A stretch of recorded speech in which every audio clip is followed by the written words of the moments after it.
Hey YouTube, Nekomimi Anima here, and today I'd like to present you with the first episode of my monthly anime mini reviews. These are not intended to be full-blown, in-depth reviews by any means, and I will probably even do full reviews on some of the shows I talk about at a later date.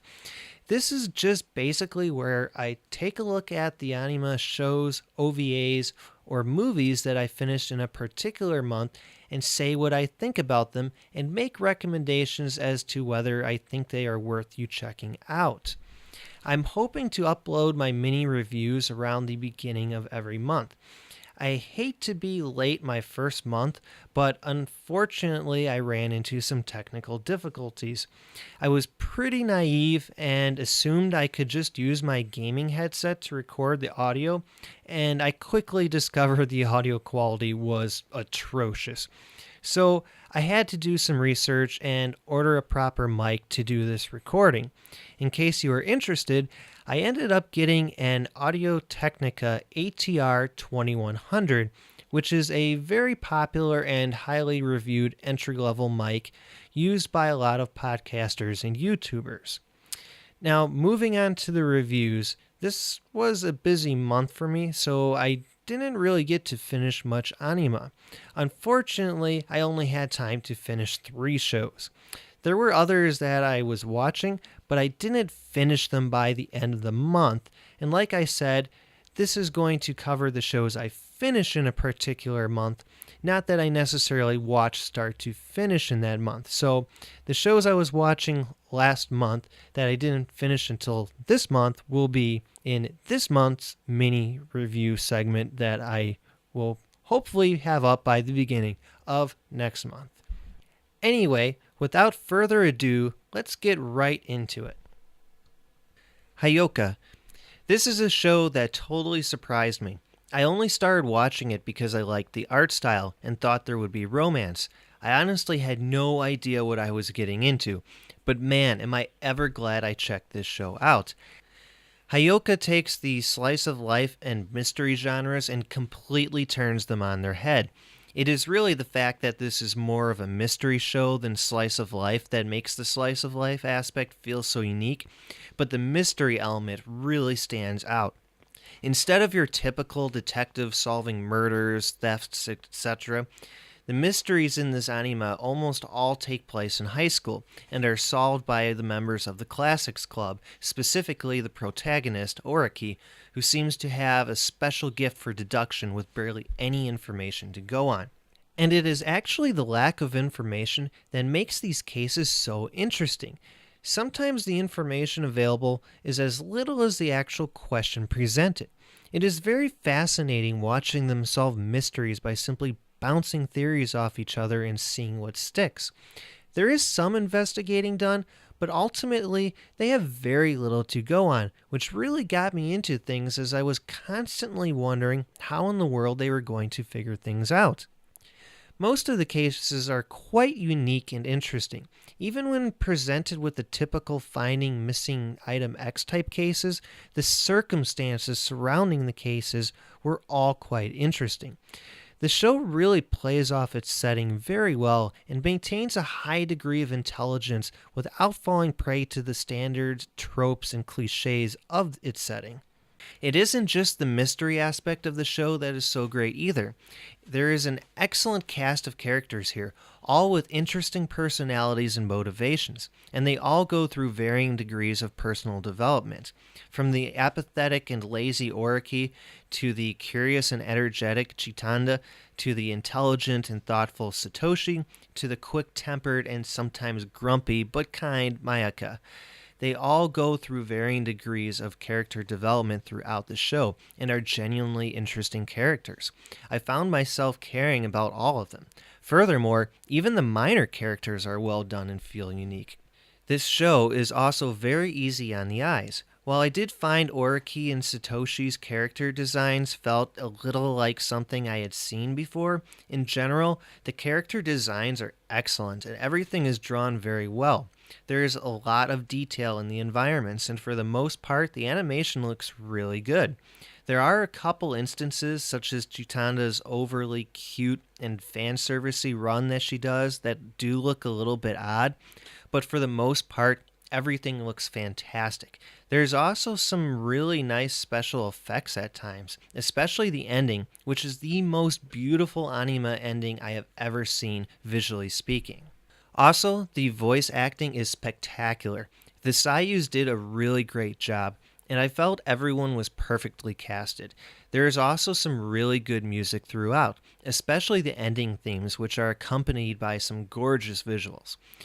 It is also worth noting that this show has an OVA swimming pool episode, which is actually interesting.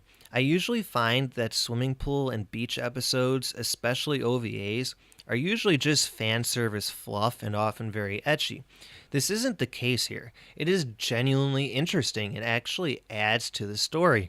I recommend you watch it between episodes 11 and 12, as that is where it takes place in the storyline and actually fits there rather well. And just to clear up, since I mentioned fan service, there is very little of it here, and none of it is ecchi by any means. It is all very innocent stuff, like Chitanda doing her overly cute and girly walk, or dressing up in wholesome but very pretty clothing. Really, the closest you get to ecchi in this show is the first ending credits. As you can see from this video, the girls are dressed in some pretty sexy nightwear, but it is actually rather tame if you ask me. In my opinion, it is more classy than ecchi. I cannot recommend this show enough. It is absolutely fantastic and one of my new favorite shows. I hope and pray we get a second season, because while this show did an excellent job of wrapping things up in the first season and there were no real loose ends, it very much left things open for more due to the course of the character development that took place throughout. Anyway, I highly recommend you check it out. I will be doing a full review, so stay tuned for that. Itsuka Tenma no Kuro Usagi, or A Dark Rabbit Has 7 Lives.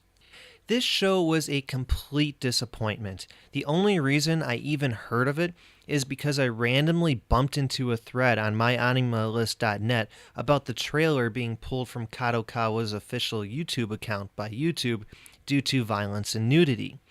Out of curiosity, I looked the show up and thought it sounded interesting. It is about a high schooler named Kurogane Taito who, as a child, entered into a contract with a young female vampire named Saito Himiya. It was during the forming of the contract that the pair professed their love to each other. However, they were shortly after separated, and Taito forgot/lost his memory of the incident. Himiya, however, didn't. Years later, his memories return, and they are reunited. Of course, their happy reunion is short-lived, as villains are quickly introduced and their future together is threatened. Also, Taito learns that the contract they entered into gave him a degree of immortality, giving him a power that allows him to die 7 times within a certain amount of time without actually dying. I thought this sounded interesting, as I have a weakness for cute vampires and romance, so I gave it a shot. Honestly, this decision ended up doing nothing but wasting my time. It was apparent from the first episode that this show was not destined for greatness. During one of the first scenes, they set things up for a love triangle, and in a completely cliché fashion. This love triangle was completely unnecessary and proved to be incredibly frustrating, as I ended up feeling horrible for both girls, but especially Hyouka, even if she is a pretty generic and cliché character, because she is strung along by the main character, who even says to himself that he needs to make his feelings clear, but then does nothing. Not to mention, Himiya should obviously have been his clearly defined girlfriend, or at the very least love interest. Taito obviously has feelings for her and not Hyouka. It isn't just the love triangle that never really gets cleared up either. It is everything. There were actually some potentially interesting story elements here, but the show does nothing to really explain anything or investigate anything for more than a few minutes. It felt like everything was just mentioned in passing, and then they did nothing with it. There are forces in the background that are never brought to light or even properly set up to pursue at a later time because the story is too busy bouncing all over the place. Everything just felt so random and disconnected. I can't get into much detail to explain myself without revealing spoilers, but by the end of the series, I felt like nothing had been truly resolved. Sometimes it even just felt like random fights broke out, and it was like, wait, why are they fighting? Even the ending cleared very little up. In fact, right at the end of the second to last episode, they introduced more story elements so they could set up for a second season, like this show would even get one.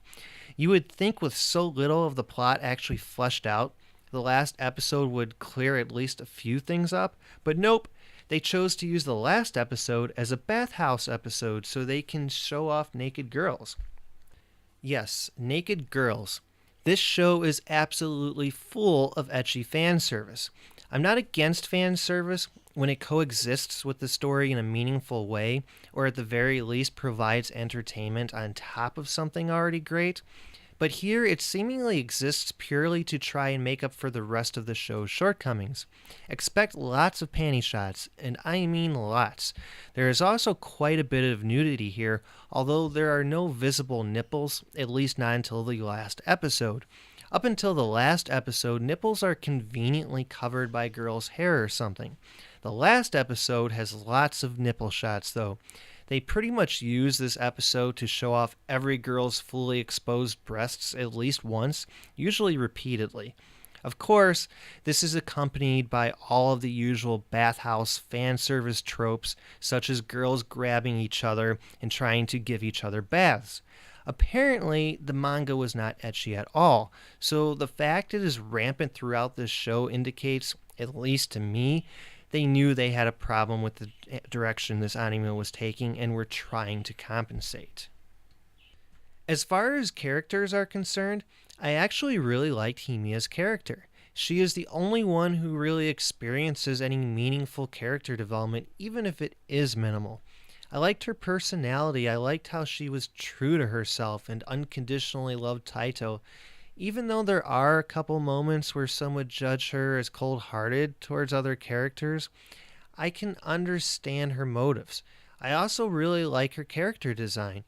I'm a bit on the fence about her hair with the color changing thing and specks of light or whatever they are, but overall I thought she was pretty cute. And it was absolutely adorable the way she would say Taito's name. I also really liked Mirai. While not a deep character or anything, I kind of have a thing for cute, energetic characters who are a little goofy at times. She is a cute, fun little demon girl and provides a good degree of humor. I can totally see how someone might find her annoying, though. Every other character is pretty much throwaway in every regard, however. They pretty much have completely generic character designs that I felt like I had seen 100 times before. That, and they are almost all complete cliches. And I can't express how much I hated Gecko. He is a complete ass in every regard and comes off as utterly despicable despite being one of the, quote, good guys. He actually made me angry at how horribly he treated Mirai. Generic character designs aside, I thought the quality of the art was pretty decent for the most part, at least where the characters are concerned. They weren't the best I have ever seen, but they didn't look bad. Some even looked good. Himiya looked particularly good, but I assume that is because they put the most effort into her. The environments looked fine for the most part too. On the animation side of things, I didn't find it to be horrible, but I am really bad at judging that kind of thing most of the time. A lot of the fights were pretty bland though, nothing visually impressive. You can tell they cheaped out a lot by using mostly solid background colors with those wavy wind-like effects to simulate motion. It seemed like there were times when the animation looked fine and others when you could tell they were cutting corners. I liked the music though, particularly the opening and ending themes. I actually enjoyed them quite a bit. There are actually 5 ending themes and credits for this show. I wish they had put as much effort into the script as they did the endings, though. Just saying. It is really sad the show had such poor execution because I actually really liked the concept, the romance potential, and a couple of the characters. But unfortunately, this show is just a colossal failure. I really can't think of a single reason to recommend it. Don't waste your time with this one. Anything interesting or with any potential is completely wasted. Nothing is fleshed out. There is no real character development. Characters are generally bland and uninspired. Cliches abound, and the romance ends up just being frustrating due to the main character's ineptness, and not the funny kind of ineptness, mind you. So, do yourself a favor and steer clear of this one. Steins. This is a show that really needs no introduction. It is a very popular show and critically acclaimed for very good reason. It follows a group of friends who together form the Future Gadget Research Laboratory. They have a great interest in science and have attempted to make numerous inventions in the past, which have all been pretty much useless. However, one day, through a seemingly random set of events, they discover that one of their inventions can actually send text messages to the past. Of course, in the interest of science, the gang begins conducting experiments with their newfound invention, which ends up setting off a chain of future-altering events. To be honest, this show is nothing short of amazing. I really like how it takes a completely different approach to time machines and time travel in general by altering the past through texting. The way in which their texts are able to change the past and the resulting outcomes is absolutely brilliant. This results in some very interesting scenarios that are particularly creative. This opens up a huge opportunity for interesting outcomes because the show can play with our imaginations a little more, since it is anyone's guess what effect a simple text message could have. Without giving away spoilers, the show gets pretty interesting as they explore other theories and possibilities for time manipulation. This show is just full of surprises, which actually makes it very hard for me with my limited experience reviewing anime to actually talk about it without revealing any spoilers. However, I can say the scenarios and accompanying surprises are incredibly engaging and interesting. Also, it's definitely worth noting just how interesting the time travel theories are while still being pretty easy to follow. Time travel and thrillers can often become quite complex and difficult to follow, especially when combined, but Steins manages to sell its story in a surprisingly straightforward way without dumbing things down. The show still makes you think. I also really enjoy the humor. This show is a thriller first and comedy second, but some good laughs are definitely to be found throughout. Some of the jokes do border a bit on the juvenile side, with more of a perverted and fan servicey kind of tone, but for the most part, the humor is fairly smart and errs more on the side of just really good comebacks and excellent delivery. It is also packed full of fantastic characters. I liked every single character that was introduced and became very invested in them, even the characters with less screen time. I liked how characters were constantly changing because time was constantly changing. When time was manipulated, their experiences would change, and they would behave differently accordingly. Sure, that is to be expected to a certain extent, but it was still fun being repeatedly reintroduced to them and watching things play out in different ways. This is made even more interesting because certain characters' intentions are only slowly revealed, so it creates an even greater air of mystery around them, since what little you learn could change at any second. This change does make character development a little harder to keep track of, though. I do feel like there were a few times I questioned whether a character would truly act the way they did because they didn't have the previous experience to influence their behavior. Also, there is one part in particular where I had a huge problem with a decision one of the characters made. I found it completely unbelievable by any standard that they would make such a decision. Obviously, I can't say what that is in order to avoid spoilers, but it was a pretty big deal and actually bothered me quite a bit. It even made me lose a ton of respect for an otherwise awesome character. The art and animation is fantastic.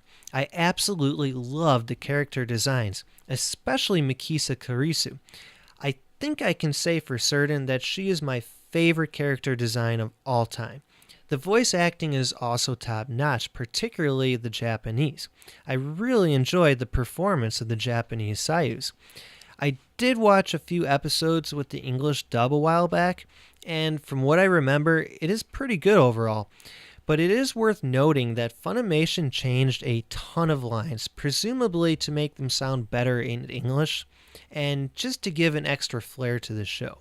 However, this extra flair significantly changed the conversations and even made characters seem like they had completely different personalities, especially Kurisu.